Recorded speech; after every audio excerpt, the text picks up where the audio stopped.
Namaste everyone. Today we are going to discuss about the topic addressing modes of 8085 microprocessor, which is again the subtopic of the chapter assembly language programming. Let's start our topic. Addressing modes हैन यो addressing modes चाहिँ के हो त भनिन्छ हामीले चाहिँ ओपरेन्ड जुन धेरै तरिकाले जुन पत्ता लगाउने विधि हो एउटा यो के भनिन्छ the various ways of specifying the operands are called addressing modes the various ways of specifying the operand के आर कल्ड एड्रेसिङ मोड्स या यसलाई अर्को तरिकाले डिफाइन गर्दाखेरि the method by which the address of source of data or the address of destination of result is given in the instruction is called addressing mode है ना the method by which the address of source of data or the destination of result is given है ना in the instruction which is known as addressing mode है ना अनि त्यसपछि तपाईको Intel 8085 microprocessor MIPI भनेपछि microprocessor भन्न खोजे यहाँ uses following 5 addressing modes. These are as follows. 5 addressing mode कुन हुन् त direct addressing mode, register addressing mode या register direct addressing mode नि भन्न मिल्छ register indirect addressing mode, immediate addressing mode अनि implicit addressing mode हैन हामीले जुन पहिला जुन 13 वटा जुन डाटा ट्रान्सफर इन्स्ट्रक्सनहरु पढ्यौं नि त्यसैको कुराहरु यहाँ आउँछ के अनि यो एक्जाममा धेरै पटक सोधिएको छ के धेरै पटक जस्तै मैले दुई चोटी लेख दिया 018 स्प्रिङमा 015 स्प्रिङमा नि सोधे रहेछ हैन किनभने जुन अघि जुन 13 वटा इन्स्ट्रक्सन पढ्नु भो एज अ कन्क्लुजनमा तपाईले के बुझ्नु भएछ भनेर यहाँबाट आउँछ के direct define addressing different type of addressing mode भनेर आइरहेको हुन्छ क्वेसन के यो फ्रिक्वेन्टली आस्क्ड क्वेसन हो क्या त्यही भएर मजाले बुझ्नु केही छैन त्यस्तो हैन पहिला हामी डाइरेक्ट एड्रेसिङ मोडमा जाऊ के डाइरेक्ट नामैले क्लियर छ डाइरेक्ट एड्रेसिङ मोड के इन दिस मोड हामीले यो एड्रेसिङ मोड भनेपछि त्यो ओपरेन्डको एड्रेस पत्ता लगाउने हैन अब जति तरिकाले पत्ता लगाउन सकिन्छ त्यो के यहाँ 5 वटा त्यही तरिकाहरु दिएको छ के In this mode, the address of operand is given in the instruction itself.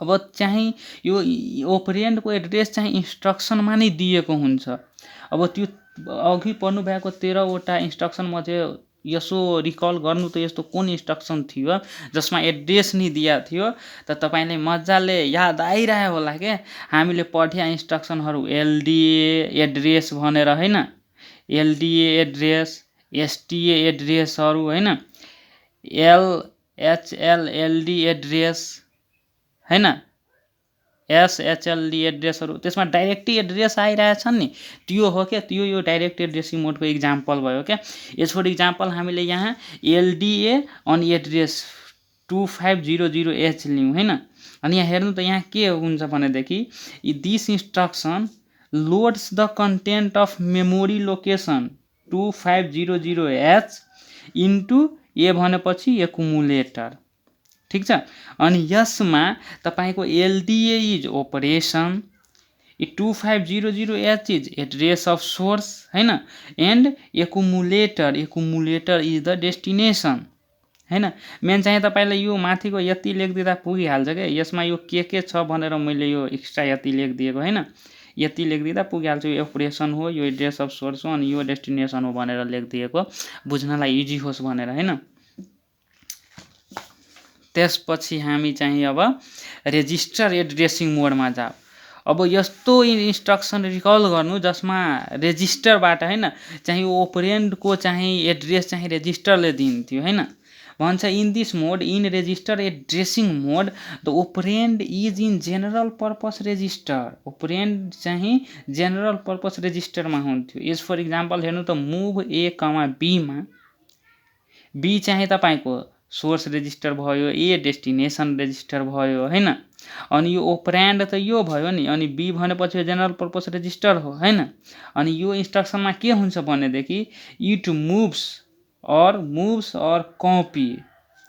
Copies the content of register B to accumulator. A भनेपछि एकुमुलेटर। अनि यहाँ तपाईँको MOV is operation, B is source of data and accumulator A is destination हैन। अनि त्यसपछि हामी resistor indirect addressing मोडमा जाऊ के। यो मोडमा चाहिँ के हुन्छ भनेदेखि the address of operand is specified by register pair हैन।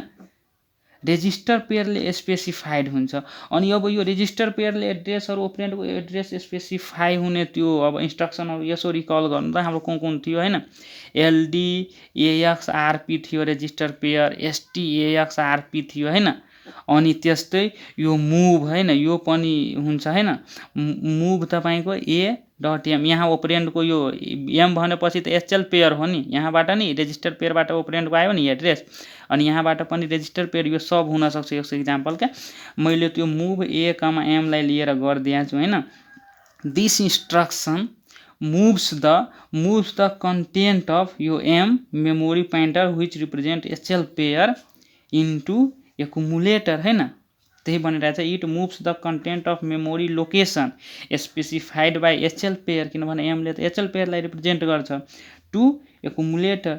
यसमा move is operation, M is memory location specified by HL pair register हैन, एन्ड ए इज डेस्टिनेसन। यसको त्यही इक्जाम्पलहरू एक्स्ट्रा एलडिएक्सआरपी एसटिएक्सआरपी हैन।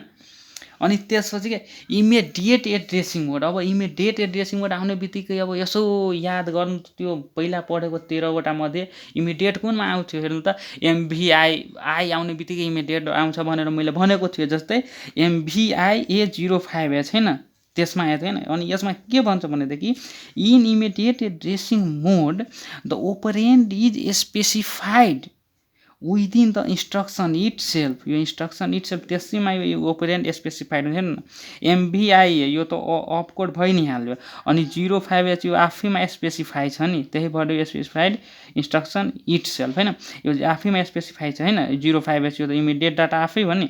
अनि यसमा के हुन्छ यो इन्स्ट्रक्सनले के गर्छ भनेदेखि immediate data 05H is loaded into accumulator. यो चाहिँ यसमा एकुमुलेटरमा लोड हुन्छ हैन। अनि यहाँ हेर्ने हो भने एमभिआई चाहिँ ओपरेसन भयो हैन। यो 05 चाहिँ त्यो आफै हैन सोर्स भइहाल्यो हैन, इमिडिएट डाटाको रूपमा त्यो सोर्सको रूपमा काम गर्छ हैन। अनि त्यसपछि एकुमुलेटर त डेस्टिनेसन छँदैछ है। अनि लास्टमा इम्प्लिसिट एड्रेसिङ मोड। सबै कुरा ठिक छ, यो इम्प्लिसिट एउटा नौलो वर्ड आए जस्तो लाग्यो मलाई त, यो हो के हैन। अनि इम्प्लिसिट भनेपछि तपाईँको के हुन्छ भनेदेखि यदि अपकोडले चाहिँ एउटै अपकोडले चाहिँ हैन अपकोड र ओपरान्ड हैन यो ओपरेन्ड यो दुईटैको बिहेभ देखाउँछ, दुईटैको काम गर्छ भनेदेखि त्यस्तो अवस्थामा यसलाई इम्प्लिसिट भनिन्छ। एज फर इक्जाम्पल सिएमएमा हुन्छ क्या। सिएमए भनेपछि यो इन्स्ट्रक्सन हो, यसलाई फुल फर्म कम्प्लिमेन्ट एकुमुलेटर भनेर भन्छ क्या। अनि यसमा ए नै तपाईँको हैन यो त के भन्छ ओपरेसन भइ नै हाल्यो, आफै सिएमए ओपरेसन हो। ए नि तपाईँको सोर्स अफ डाटा हो, अनि ए नि डेस्टिनेसन हो क्या। जस्तै यसको इक्जाम्पल त्यो भइहाल्यो इम्प्लिसिटको एक्ससी यसमा नि तपाईँको त्यही एचएललाई डिईमा चेन्ज गर्छ हैन, यो पहिला नि भन्छ क्या मैले। अनि त्यही कुरा क्या इम्प्लिसिट भनेपछि मेन यो बुझ्नु पर्यो कि यस्तो अपकोड जसले अपकोड र अपरान्ड दुईटैको रूपमा काम गर्न सक्छ। त्यही मैले यहाँ लेखिदिए पनि छु। If a single opcode behaves like both opcode as well as operand then it is said to be implicit हैन। अनि हेर्नु त के भन्छ the instruction of this mode do not have operand. अब ओपरान्ड यो इन्स्ट्रक्सनसित हैन ओपरान्डै हुँदैन। र अनि किन हुँदैन त्यसको रिजन छ if the address of source of data हैन सोर्स अफ डाटाको address as well as address of destination of result is fixed. पहिला नि फिक्स्ड हुन्छ, पता हुन्छ भने थाहा हुन्छ भने then there is no need to give any operand along with the instruction. अब पहिला नि सोर्स अफ डाटाको एड्रेस नि तपाईँले थाहा छ, डेस्टिनेसन अफ रिजल्टको एड्रेस थाहा छ भने हामीले किन ओपरेन्ड दिनु पर्यो त, दिनु परेन। एज फर इक्जाम्पल हेर्नु त यसको इक्जाम्पल एचजी पनि हुनसक्छ, सिएमए हुनसक्छ। मैले सिएमए लिएँ, सिएमको फुल फर्म मैले भनेको थिएँ कम्प्लिमेन्ट एकुमुलेटर होइन। यहाँ हेर्नु त CMA itself is operation and accumulator is source as well as accumulator is destination. जस्तै एक्ससीएचजीमा एचएलले चाहिँ डीईमा होइन, डीई पेयरमा यसको कन्टेन्टलाई डीई पेयरमा, एचएल पेयरको कन्टेन्ट डीई पेयरमा एक्सचेन्ज हुन्छ होइन। यही तपाईँको 5वटा एड्रेसिङ मोडहरू छन् क्या। यो सधैँ सोधिरहेको क्वेसन हो क्या, तपाईँले एकचोटि क्वेसन ब्याङ्क पल्टाएर हेर्नु, सधैँ सोधिरहेछ होइन। अनि यतिकै छ यसमा, यो 7 to 8 मार्कमा सोध्छ क्या। अनि थ्याङ्क्स फर वाचिङ। यदि अहिलेसम्म मेरो च्यानल सब्सक्राइब गर्नुभएको छैन भने प्लिज सब्सक्राइब गरिहाल्नु होला, तपाईँको मैले बनाएको तपाईँको सिलेबससँगको भिडियोहरू तपाईँनिर सबभन्दा पहिले पुगोस् होइन। Thanks for watching, thank you.